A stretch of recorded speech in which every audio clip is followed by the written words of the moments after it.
Hello students, physics में सबसे बड़ी दिक्कत होती है कि सर फॉर्मूलेस को कैसे याद करें। तो यही जो आप लोगों की प्रॉब्लम होती है उसका सोल्यूशन लेके मैं आ गया हूं। हम लोग करने वाले हैं 10 मिनट के अंदर जितने भी हमारे फॉर्मूले हैं टर्म 2 के अंदर आने वाले हैं उन सभी को रिवाइज। तो आप लोग एग्जाम में जाने से पहले 2-3 बार इस वीडियो को देख लीजिएगा, जिससे क्या है कि जो आप लोगों की सबसे बड़ी परेशानी है वो आप लोग का स्ट्रॉन्ग पॉइंट बन पाए। तो चलिए शुरुआत करते हैं सबसे पहले टर्म 2 के पहले चैप्टर यानी कि चैप्टर नंबर 8 से। तो चैप्टर नंबर 8 है इलेक्ट्रोमैग्नेटिक वेव। इसके अंदर हमारे 4 फॉर्मूले बहुत इंपॉर्टेंट है। पहला फॉर्मूला हमारा होता है energy density of electromagnetic wave. इसके अंदर हम लोग इसको बोल सकते हैं sir energy per unit volume भी हम लोग इसको बोल सकते हैं। तो हमारा जो यूई होता है यानी कि सर हम लोग इलेक्ट्रिक फील्ड की बात कर रहे हैं पहले, तो वो हमारा हो जाता है 1/2 एप्सिलॉन नॉट ई आरएमएस का स्क्वायर। सेकंड हमारा होता है सर मैग्नेटिक फील्ड के लिए जिसको हम लोग लिखते हैं यूबी इज इक्वल टू होता है 1/2 बी आरएमएस का स्क्वायर अपॉन में हो जाता है म्यू नॉट। सेकंड हमारा होता है इसके अलावा intensity of electromagnetic wave. Intensity हम लोग कितनी होती है तो ये हमारी हो जाती है बेटा, पहले अगर मैं बात करता हूं इलेक्ट्रिक फील्ड के लिए तो ये हो जाती है एप्सिलॉन नॉट ई आरएमएस का स्क्वायर मल्टीप्लाई बाय सी हमारा हो जाता है। इसके अलावा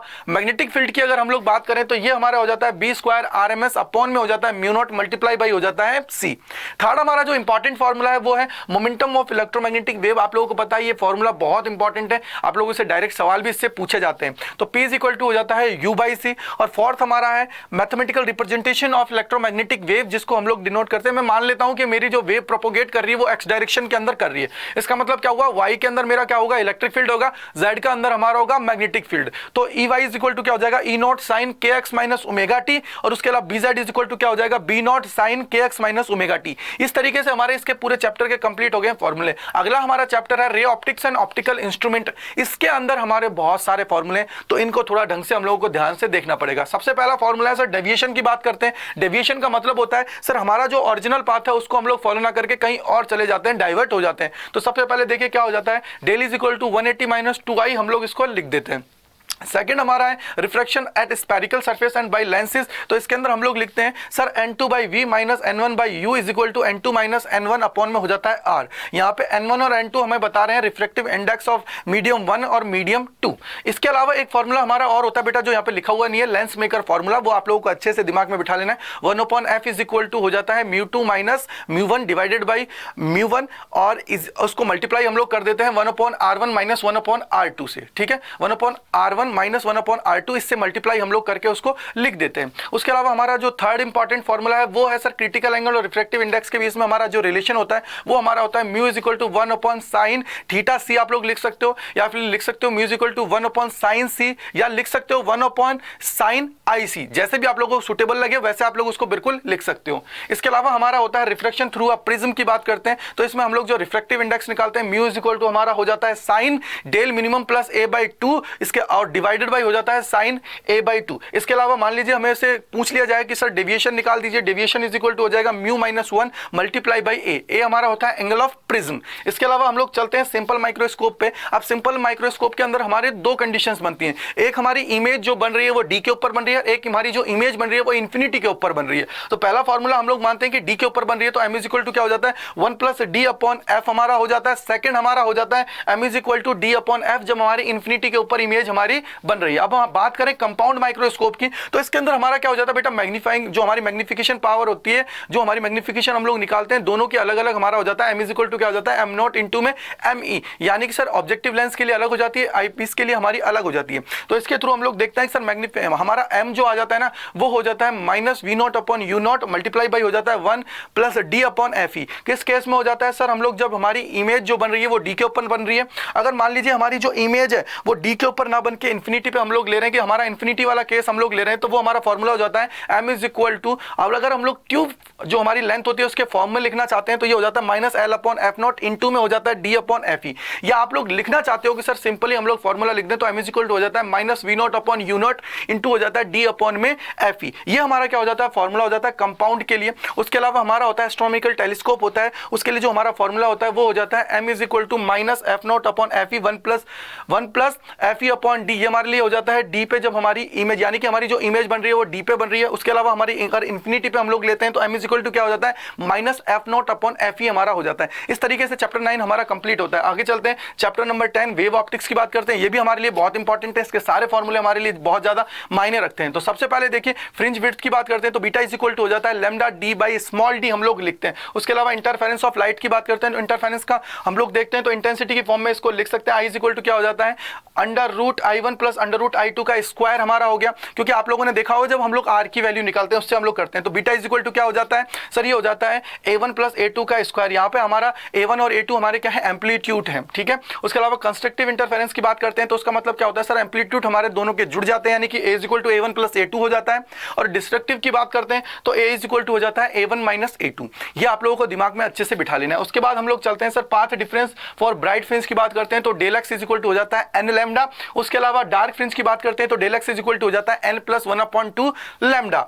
आगे हमारा होता है फेज डिफरेंस, फेज डिफरेंस हो जाता है del phi is equal to हो जाता है 2 पाई अपॉन लैम्डा इनटू में हो जाता है पाथ डिफरेंस, ठीक है बेटा। आगे हम लोग देखते हैं यंग्स डबल स्लिट एक्सपेरिमेंट की बात करते हैं तो सर इसके अंदर हमारा जो पहला केस है वो है ब्राइट फ्रिंज और सेंट्रल फ्रिंज की दोनों के बीच में अगर डिस्टेंस की बात करते हैं तो वो हमारा हो जाता है X n is equal to n lambda D by small D. और डार्क के केस में हम लोग लिखते हैं इसको 2n minus 1 multiply by lambda capital D divided by 2 small D. और फिर आता है डिफ्रैक्शन, डिफ्रैक्शन को हम लोग लिखते हैं b sine theta is equal to n lambda. और इसके अलावा अगर मैं इसके अंदर विड्थ ऑफ सेंट्रल मैक्सिमा की बात करता हूं तो बेटा वो हमारा हो जाता है 2 lambda D by small D. और एंगुलर विड्थ की बात करता हूं तो वो हमारा हो जाता है 2 लैम्डा बाई स्मॉल डी। तो ये हमारे क्या होते हैं, वेव ऑप्टिक्स के अंदर इंपॉर्टेंट फॉर्मूले होते हैं। आपको पता है कि सबसे ज्यादा न्यूमेरिकल हमारे रे ऑप्टिक्स और वेव ऑप्टिक्स से आने के चांसेस बहुत ज्यादा होते हैं।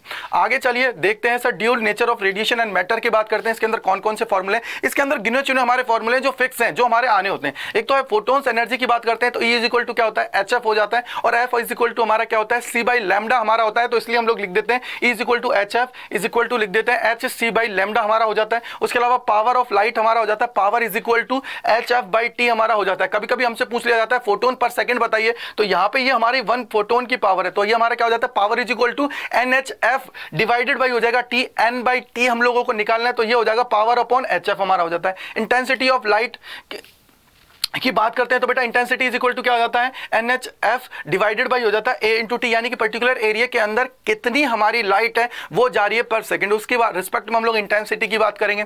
आगे हम लोग बात करेंगे मैक्सिमम काइनेटिक एनर्जी की जो हमारी हो जाती है K maximum is equal to हो जाता है, यहाँ पे H न्यू है बेटा, इसको V मत समझ लेना, H न्यू के फॉर्म में लिख दीजिए, HF लिख दीजिए, माइनस हमारा हो जाएगा फाई नॉट होता है हमारा वर्क फंक्शन की कितना हमारा वर्क फंक्शन उसके अंदर लगा है।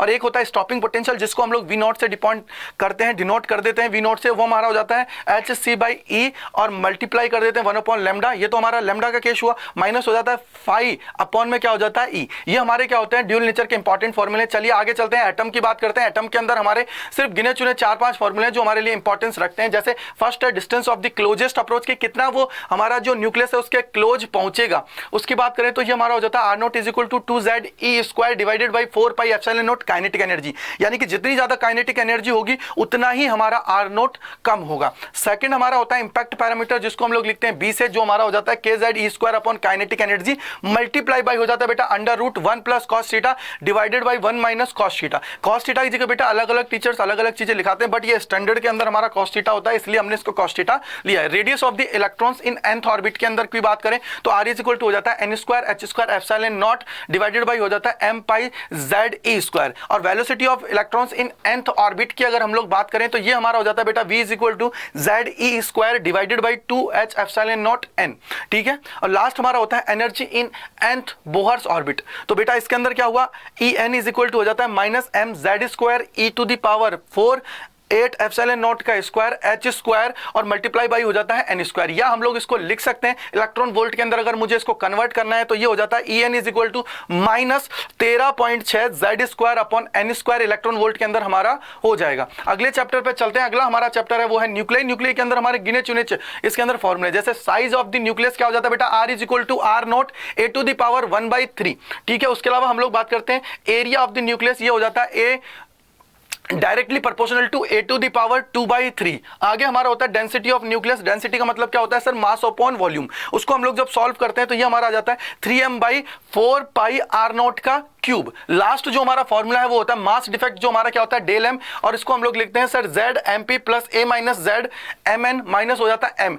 एम पी हमारा होता है mass of proton, M N हमारा होता है मास ऑफ न्यूट्रॉन, और एम का मतलब होता है कंप्लीट मास। इसके अलावा एक और फॉर्मूला होता है बाइंडिंग एनर्जी का, जो आप लोगों को याद रखना है, वो हमारा हो जाता है del M multiply by C square. यानी कि सर हमारा जो बाइंडिंग एनर्जी जो होगी वो क्या होगा, मास डिफेक्ट्स उसके अंदर इंपॉर्टेंट रोल निभाता है। तो ये सारे के सारे फॉर्मूले हैं जो आप लोगों को याद रखना है। आई होप कि ये वीडियो है आप लोगों के लिए बहुत यूजफुल होने वाली है। तो उम्मीद करूंगा कि आप लोग एग्जाम से पहले इसको 2-3 बार देख लें, जिससे क्या है कि आप लोगों के सारे कॉन्सेप्ट अच्छे से क्लियर हो जाएं। और आप लोगों को पता है कि कॉन्सेप्ट तो हमारे क्लियर हो जाते हैं, लेकिन फॉर्मूले में हमें दिक्कत होती है, तो अब वो प्रॉब्लम आप लोगों के साथ नहीं होने वाली है। तो all the best for your exam.